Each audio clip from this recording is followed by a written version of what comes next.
I started off, as many physicians do, an arrogant know-it-all. And that was the way we were trained, you know, to deny that we didn't know something was sort of strange to us. So over the course of years, I realized that I was often unfair, often unkind. We all have so many different ways of looking at each other and at ourselves. I have always said that I have learned more from my mistakes than from my triumphs. But it took me a long time.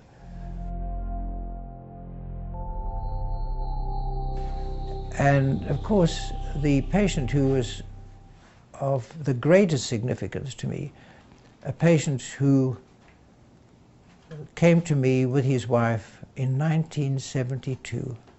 He showed me a whole sheath of hospital papers and he said, I've had this cancer for 8 years, and he said, and I want you to help me to die. And I was absolutely so startled. And he was wasted away. And he was suffering terribly. I mean, he'd had this pain endlessly for 8 years. He'd had no response to any sort of treatment. And they were so scared about the future for their children. You know, they felt that they would be destitute.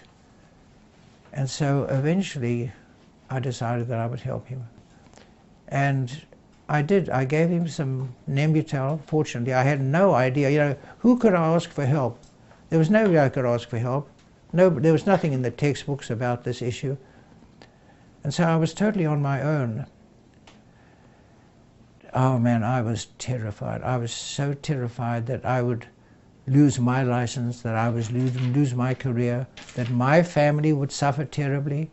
You know, I thought, what have I done? What have I done? You know, I was moved by my heart, but not by my head. It taught me that there were people who desperately needed to die.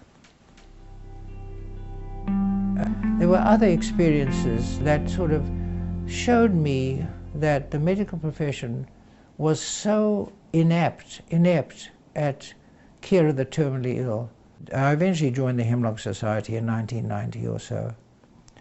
And that sort of introduced me eventually to the Oregon Death with Dignity Act. And I joined a group of people who were coalescing to try and get the law into effect. That of all the gratifications that I got from my career, and I have many, this was the most gratifying of all. The most important thing was the effect that passage of the law had on care of the terminally ill, because palliative care just blossomed, hospice blossomed, doctors were more caring, and so from that point of view, nothing has given me more gratification. And that has been a nationwide experience, you know. The Oregon experience is a nationwide experience. Be fulfilled. In other words, be happy with yourself, recognize your achievements, be proud of them. The disease that I have is corticobasal ganglionic degeneration. And that is a progressive disease of the brain that will eventually kill me if I allow it to. As far as my hand is concerned, as you can see, I have a tremendous tremor, and it's almost totally ridiculously useless. It ends up in a lot of disasters. 6 to 8 years is the average prognosis. And I've had this now for 6 years. I'm still able to walk, but more and more my balance is becoming affected, and it's becoming more and more affected to the extent that I have fallen several times, but I used to play rugby. I sort of kid myself that playing rugby has taught me how to fall without breaking my neck. When I can no longer walk, or can no longer walk meaningfully, I think I'll end my life. Be happy, know good friends, be in love.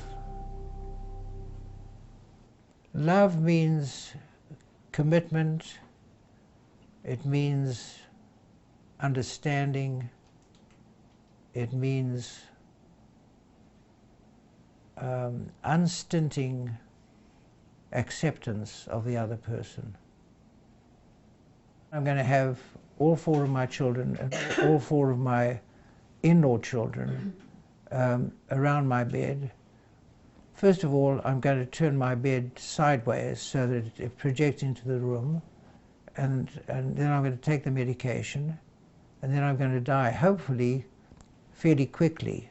You've got a chronic disabling disease, and it's progressive, and it's going to cause your death. When do you decide? And that is a very, very difficult decision. I think that is the most difficult decision of all. But they know that I'm going to die, and they know that it could be relatively soon. The image about meeting up with Erica is always with me, but I cannot rely on that as a belief system. Anything else you'd like to say? Anything? Boo.